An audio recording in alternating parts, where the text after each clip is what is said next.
नमस्कार, जय हिंद, जय माता दी।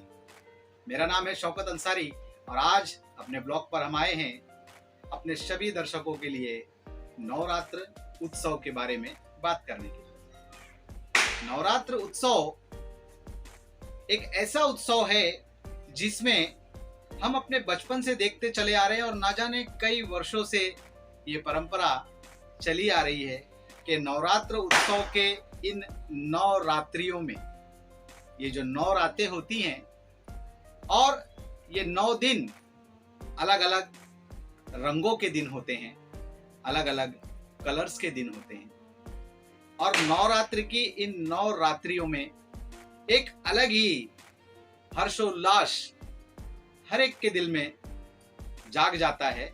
और वो हर्षोल्लास क्या होता है, उसे कहते हैं गरबा।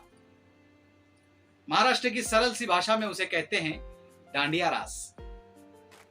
मैं जब से मेरा जन्म हुआ, मैं समझदार हुआ अपने बचपन से लड़कपन तक, तो मैंने ये देखा कि जिस जगह पर हम रहते हैं, महाराष्ट्र मुंबई धारावी विधानसभा, मैंने देखा कि सभी धर्मों के लोग मिलकर डांडिया रास खेलते हैं, खेला करते हैं और सभी हमारे हिंदू भाई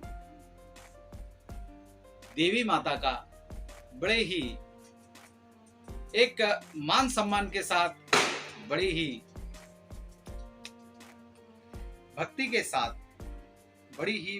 साथ, देवी माँ का एक सेवा भाव समझ लो, भक्ति समझ लो या अपने दिल की सच्चाई समझ लो, क्योंकि भगवान, ईश्वर, गॉड, अल्लाह, ये सब कुछ अगर बसता है, ये सब कुछ अगर बसते हैं तो एक मनुष्य के भीतर बसते हैं।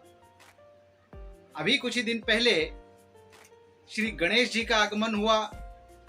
सभी ने बड़े ही भक्ति के साथ पूजा अर्चना की, गणेश जी की सेवा की, उनसे बहुत मन्नतें मांगी और गणेश जी सभी को अलविदा कहकर चले गए।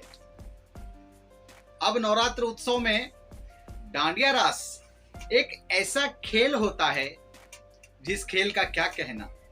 हिंदू, मुस्लिम, सिख, ईसाई, सभी धर्म के लोग, सभी जाति के लोग इस डांडिया रास में न जाने कई वर्षों से बड़े ही खुशी और बड़े ही एक सम्मान, एक अपने दिल की भावनाओं को लेकर इस डांडिया रास में शामिल होते आए हैं। मुंबई में ना जाने कहां बहुत से ऐसी जगह हैं जहां पर बहुत ही अच्छे तरीके से गरबा रास का, डांडिया खेलने का इंतजाम किया जाता है और सभी धर्मों के, सभी जाति के लोग वहां पहुंचते हैं।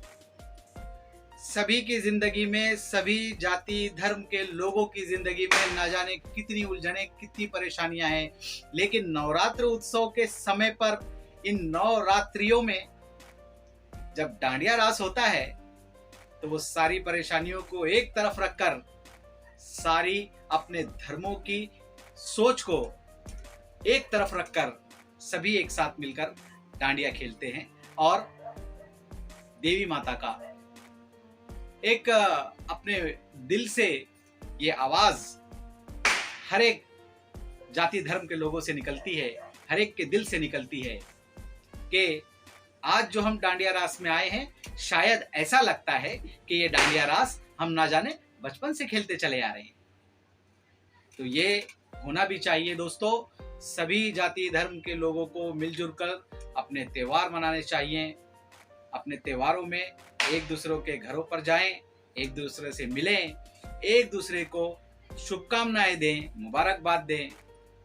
यही होना चाहिए और यही हमारे भारतवर्ष की परंपरा रही है। पिछले कुछ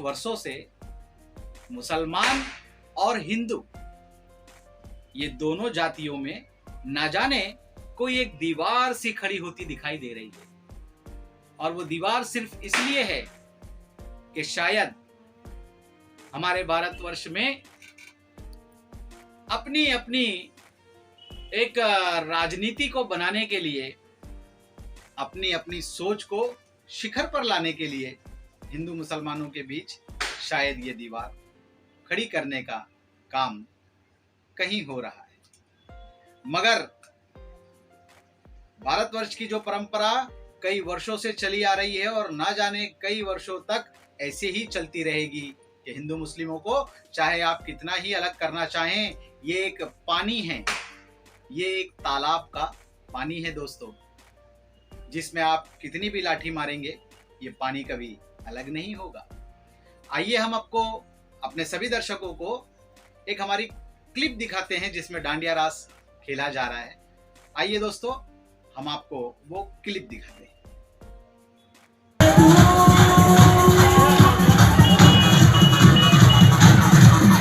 देखा आपने किस तरह से सभी लोग मिलजुल कर इस नवरात्र उत्सव में, इस नवरात्रियों में कैसे प्यार मोहब्बत के साथ, बड़ी भक्ति के साथ डांडिया रास खेला करते हैं।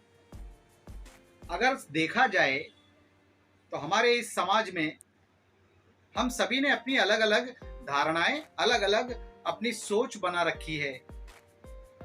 जिस तरह से आज से कुछ दिन पहले एक हिंदी फिल्म आई थी, शायद आप सभी को याद होगा, मैं नाम नहीं बताऊंगा लेकिन उसकी कुछ बातें आपको बताऊंगा कि क्या जिस गॉड, ईश्वर, अल्लाह, भगवान को हमने बनाया वो सच्चा है, या जिस गॉड, ईश्वर, अल्लाह, भगवान ने हमें बनाया वो सच्चा है। ये फैसला हमें और आपको करना है। ये रंगों के भेदभाव, ये कपड़ों के भेदभाव, इन सब से उठकर अगर कुछ है तो वो इंसानियत है, अगर कुछ है तो वो इंसानियत है। आइए दोस्तों, इस नवरात्र उत्सव के मौके पर हम सभी हिंदू मुस्लिम भाई मिलकर अपने पूरे भारतवर्ष को और पूरी दुनिया को ये पैगाम दें कि हम एक थे और एक रहेंगे, क्योंकि दोस्तों मजहब नहीं सिखाता आपस में बैर रखना। हिंदी है हम, वतन है हिंदुस्तान हमारा।